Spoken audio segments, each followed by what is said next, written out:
वात पर मैंने सबसे अच्छी चीज बता दी है तेल, शुद्ध तेल। शुद्ध तेल वातनाशक है। और अब जो दूसरी बात मैं कहने जा रहा हूं, इसको मैं संक्षेप में उपसंहार के रूप में कह रहा हूं कि जिन चीजों में भी पानी की मात्रा ज्यादा हो वो सभी वातनाशक हैं। जिन चीजों में भी पानी की मात्रा ज्यादा हो वो सभी वातनाशक है। जैसे दूध, आप जानते हैं दूध में तो सबसे ज्यादा पानी ही है ना।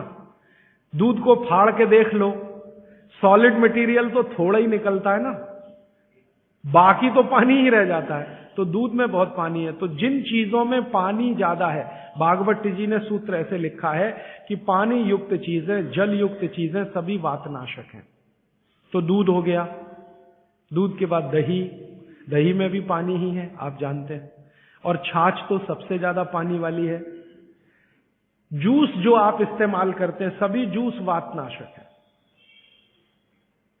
सभी जूस, संतरे का, मौसम्मी का, गन्ने का तो बहुत ही अच्छा है, अंगूर का, टमाटर का वगैरह वगैरह, ये सब जूस वातनाशक है। तो सब तरह के जूस, दूध, दही, छाछ, ये सब वातनाशक चीजें हमारे घरों में हैं। अब आखिरी चीज भागवत जी कहते हैं कि वातनाशक, पित्तनाशक और कफनाशक ऐसी चीजें दुनिया में एक साथ मिले हैं, बहुत रेयर। वो कहते हैं कि बहुत चीजें दुनिया में हैं, कोई वात का नाश करेगा, कोई पित्त का, कोई कफ का, लेकिन कोई ऐसी चीजें भी अपने रसोई में हैं जो तीनों को नाश कर सकते हैं। उनमें से नंबर 1 है आंवला। आंवला। फिर दूसरा है हरडे, और तीसरा है बहेड़ा, और तीनों मिला के बनता है त्रिफला। ये जो त्रिफला है ना, भागवत जी इसकी इतनी बढ़ाई करते हैं, इतनी प्रशंसा उन्होंने लिखी है कि खाली त्रिफला पर ही उनके 120 से ज्यादा सूत्र हैं। 120 से ज्यादा अकेले त्रिफला पर। त्रिफला को इसके साथ खाओ, त्रिफला को उसके साथ खाओ, त्रिफला को ऐसे खाओ, त्रिफला को 120 से ज्यादा सूत्र है अकेले त्रिफला पर। और वो ये कहते हैं कि ये जो त्रिफला है, इसमें सबसे अच्छा फल आंवला, फिर बहेड़ा, फिर हरडे, ये सबसे दुनिया में अद्भुत चीज है। लेकिन इसकी मात्रा के बारे में उन्होंने जो कहा है वो ध्यान रखिए।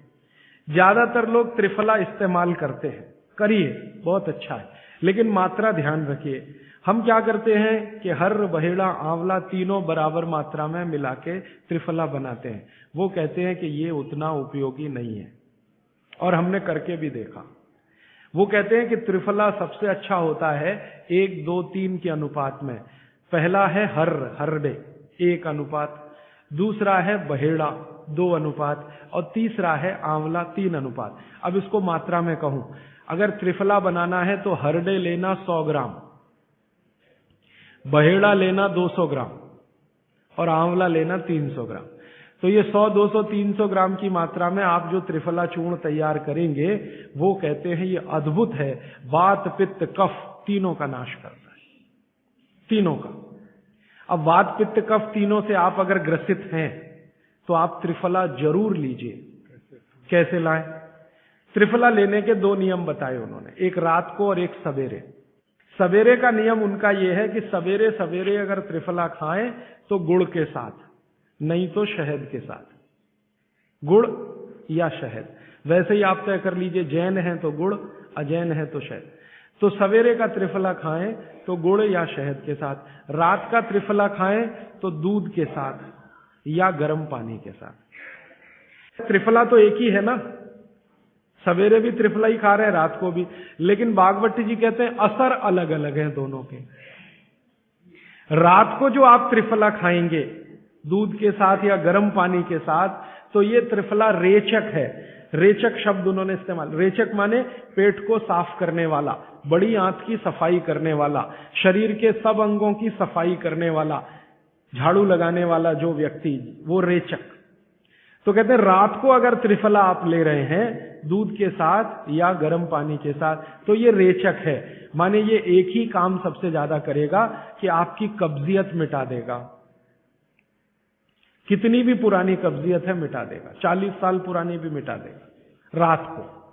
और जो दिन को त्रिफला खाया सवेरे गुड़ के साथ, तो वो कहते हैं ये पोषक है। एक शब्द है रेचक और एक है पोषक। पोषक माने शरीर को जो कुछ चाहिए, विटामिन सी चाहिए, विटामिन ए चाहिए, विटामिन डी चाहिए, या विटामिन के चाहिए, या कोई विटामिन चाहिए, या हमें माइक्रो न्यूट्रिएंट्स चाहिए शरीर को, कैल्शियम चाहिए, आयरन चाहिए, वगैरह वगैरह। तो शरीर को अगर पोषकता चाहिए तो त्रिफला सवेरे खाना, और शरीर में आप मानते हैं कि हमारी कब्जियत ठीक करने के लिए तो त्रिफला रात को खाना। दोनों समय के त्रिफले में बिल्कुल अलग तरह के परिणाम आते हैं। तो जो कहें हम तो स्वस्थ हैं जी, तो सवेरे ही त्रिफला खाओ स्वस्थ हैं तो, और जो कुछ बीमारियां हैं आपको तो रात को खाओ। ठीक है? मात्रा ध्यान रखना, 1 2 3 सम मात्रा का त्रिफला बहुत रेयर केस में इस्तेमाल होता है। 1 या 2 ही बीमारी हैं। अभी मैंने एक जगह इस्तेमाल किया था, एक वैज्ञानिक हैं, भाभा एटॉमिक रिसर्च सेंटर में काम करते हैं, उनको एक बीमारी हुई रेडिएशन से। रेडिएशन आप जानते हैं सभी एटॉमिक सेंटर में। तो उनका पूरा शरीर सड़ गया, एकदम सड़ गया, जगह जगह घाव, जगह जगह, और उसमें से खून निकलता, मवाद निकलता। वो बेचारे इतने परेशान, इतने हैरान, कहां कहां जा जाके, अमेरिका, कनाडा, सब जगह, कुछ इलाज हुआ नहीं, कोई रिलीफ मिला नहीं। कपड़ा भी नहीं पहन सकते, ऐसी स्थिति थी, हमेशा नंगे बदन रहते थे।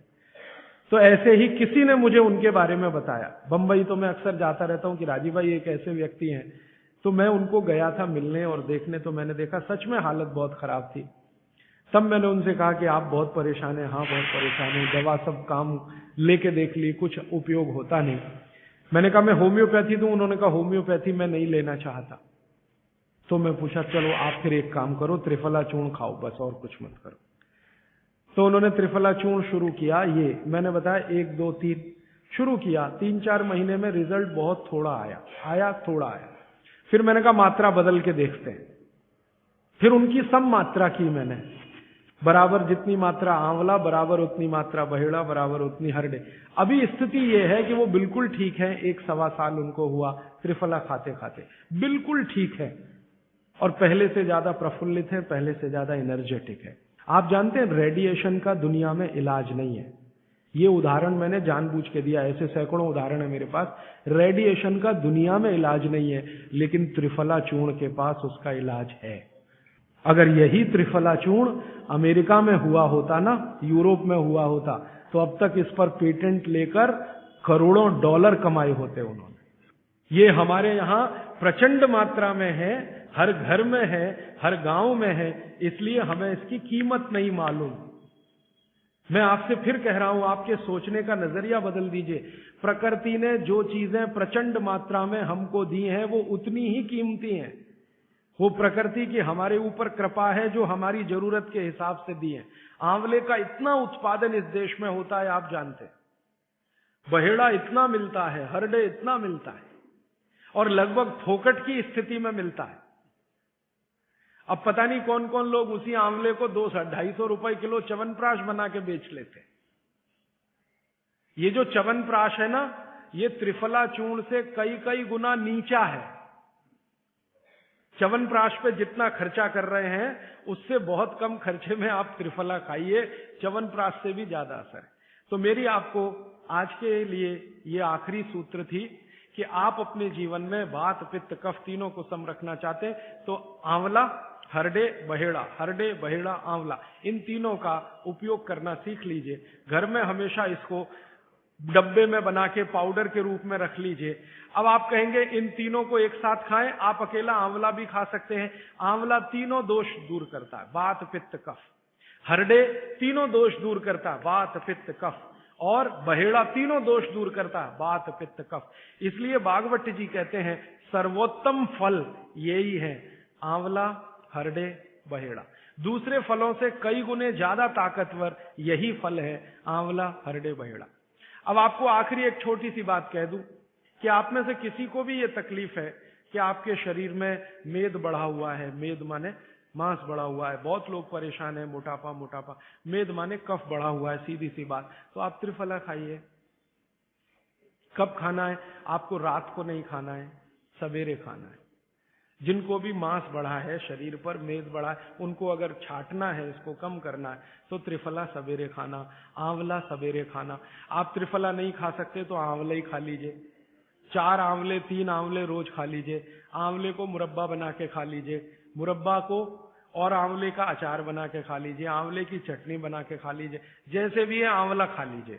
3 से 4 आंवला जितना होता है ये पेट में जाते रहे तो साल भर में आप देखोगे आप पहले से ज्यादा स्लिम और ट्रिम हो जाएंगे। और आंवले के बारे में आज के जो वैज्ञानिक कह रहे हैं, आज के, वो कहते हैं कि दुनिया का सबसे अच्छा एंटीऑक्सीडेंटल फल कोई है तो वो यही है। एंटीऑक्सीडेंट माने जो ऑक्सीडेशन की क्रिया को कम करे, और शरीर में हमेशा ऑक्सीडेशन चलता है। ऑक्सीडेशन में उम्र कम होती है, शरीर के हर अंग का क्षय होता है। तो अगर उम्र बढ़ानी है और अंगों का क्षय बचाना है तो आंवले से अच्छी कोई चीज नहीं। दैनिक जीवन में भोजन में इसको जरूर धारण करिए।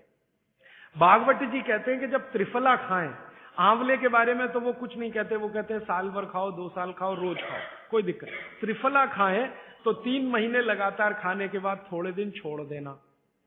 3 महीने 90 दिन खा के थोड़े दिन छोड़ देना, माने 15-20 दिन छोड़ देना, फिर अगले 3 महीने खा लेना, फिर 15-20 दिन छोड़ देना, फिर 3 महीने खा लेना। क्यों कर लेना ऐसा?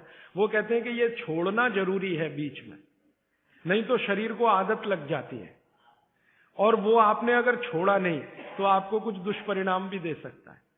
लगातार अगर त्रिफला खाया तो कई दिन ऐसा लगेगा कमजोरी आ गई, अगर बीच में छोड़ा नहीं तो। छोड़ के खाना। अब किसी व्यक्ति के लिए ये छोड़ने का समय है वो 3 महीने से थोड़ा पहले भी हो सकता है, ज्यादा भी हो सकता है, इसलिए मैंने बीच का बताया। 3-3 महीने करके छोड़ छोड़ के खाना। अब आज के लिए सूत्र इतना ही, आगे प्रश्न।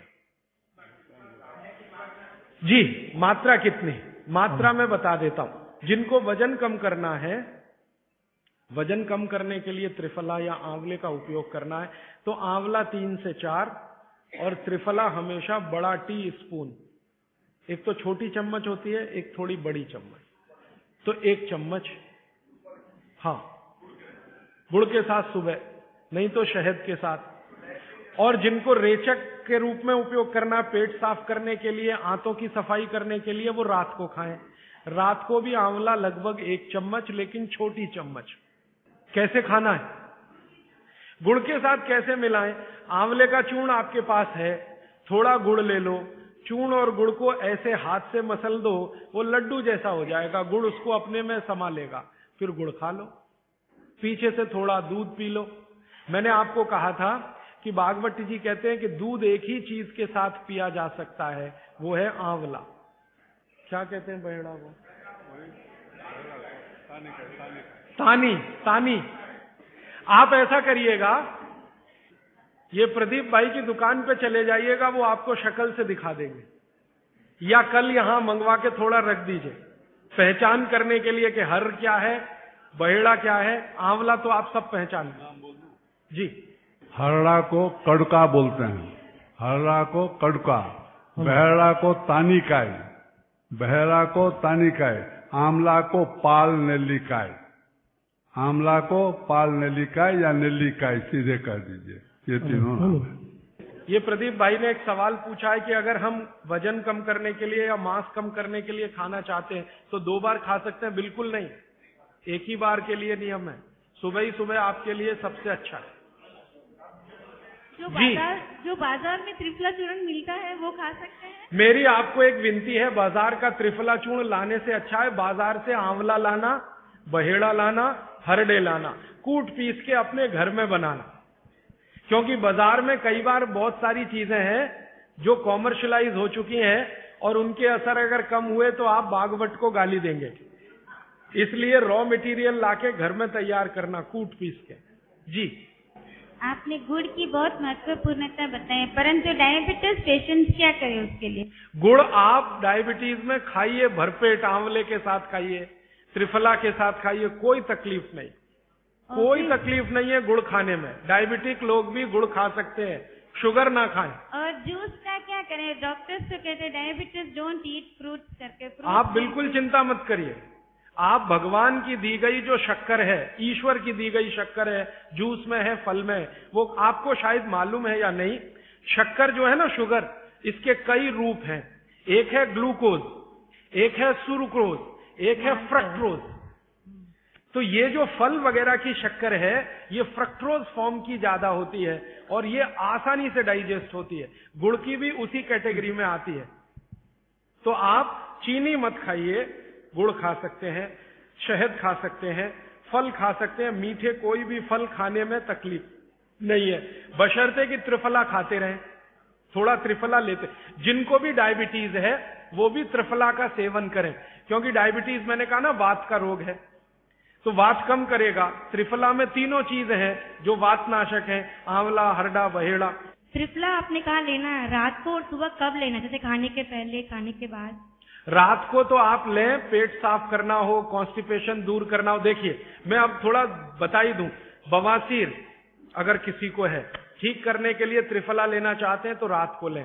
मूड व्याध, पाइल्स जिसको आप कहते हैं, हेमोरॉइड्स, वो जब भी ठीक करने के लिए त्रिफला लें तो रात को लें। भगंदर, ये ठीक करने के लिए त्रिफला लें तो रात को लें। माने मेरे कहने का है, पेट से जुड़ी बीमारियां ठीक करने के लिए त्रिफला उपयोग करना है तो रात को। चम्मच एक छोटी, दूध के साथ या गर्म पानी के साथ। और अगर आपको मांस कम करना है, कफ नाशक बीमारियां, कफ से जुड़ी हुई बीमारियां, तो सुबह।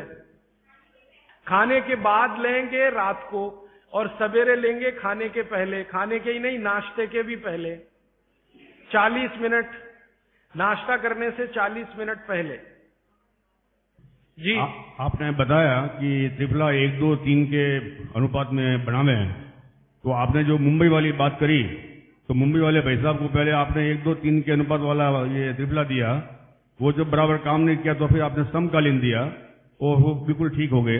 तो ये क्या प्रोसेस हुआ? हाँ, ये सवाल थोड़ा टेक्निकल है। इसमें हुआ क्या कि जब आंवले में हरड़ा, बहेड़ा और आंवले को 1, 2, 3 के अनुपात में हम रखते हैं तो आंवला ज्यादा है। आप निश्चित रूप से देखें, 3 मात्रा है, आंवला ज्यादा है। आंवला माने विटामिन सी का भंडार, आंवला माने कैल्शियम का भंडार, आंवला माने ये, आंवला माने वो।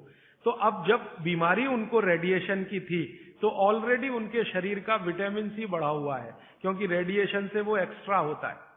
तो हमने देखा आंवला अगर मात्रा उनके साथ है तो वो काम नहीं कर पा रहा है इतना, जब 3 मात्रा का है, क्योंकि जो चीज पहले से बढ़ी है वो और बढ़ाएगा। तो फिर हमने इसको कम कर दिया, हरडे और बहेड़ा को बढ़ा दिया, तो सम हुआ, तो रिजल्ट तुरंत आ गया। तो ये रेडिएशन जैसे गंभीर बीमारियों में, कैंसर जैसे गंभीर बीमारियों में इस तरह का उपयोग होता है आंवला, हरडे, बहेड़े का बराबर मात्रा में। लेकिन बाकी जो साधारण बीमारियां हैं उनमें 1, 2, 3 ही रहता है, क्योंकि आपको कई जगह कैल्शियम की जरूरत है, विटामिन सी की भी। जितने लोग मोटे हैं उतना शरीर में विटामिन सी कम, जितने लोग मोटे हैं उतना कैल्शियम कम। तो कैल्शियम कम है, विटामिन सी कम है, तो मैं आपसे कहूंगा ही कि आंवला 3 मात्रा में लो, तो वो बढ़े तो बाकी चीजें कम हो। तो ये चक्कर है, ये थोड़ा टेक्निकल प्रोसेस है, आप लेकिन समझ जाएं, सरल भाषा में मैंने कोशिश की है बताने की। जी। In 1992, I went to Rajasthan. I studied Jainism. I have been following. I was 120 kg with top to bottom all diseases. Today, I am standing without any disease. I am 66. I am following 100% Swamiji's. I don't take idli, chapati or sugar. Particularly white sugar is nothing but carbon. Nothing but carbon. Carbon, charcoal koi खाएगा. The same way, the refined oil, nothing but again carbon. Asphalt, road के डालेगा ना, tar, that is. So, what he said, I learned it in Rajasthan. I was 127 kilo. Now I am just 49 or 50 kilo without any disease. From top to bottom, including lung cancer and mouth cancer, I cured without any medicine, only by food, the Swamiji's food. I have to thank Jainism. But one sorry state, kindly all Jains follow, not attending here, follow it. Don't listen and forget it. All these things have to go into your heart and eat healthy, live healthy. Thank you. मेरे पास एक कागज में लिखा हुआ प्रश्न आया है, छोले की दाल और दही साथ में खा सकते हैं? आप ये देखो, छोला द्विदल है क्या? है तो नहीं। और खाना है तो तरीका मैंने बताया, दही गर्म करके बघार लगा के। तो जो भी चीज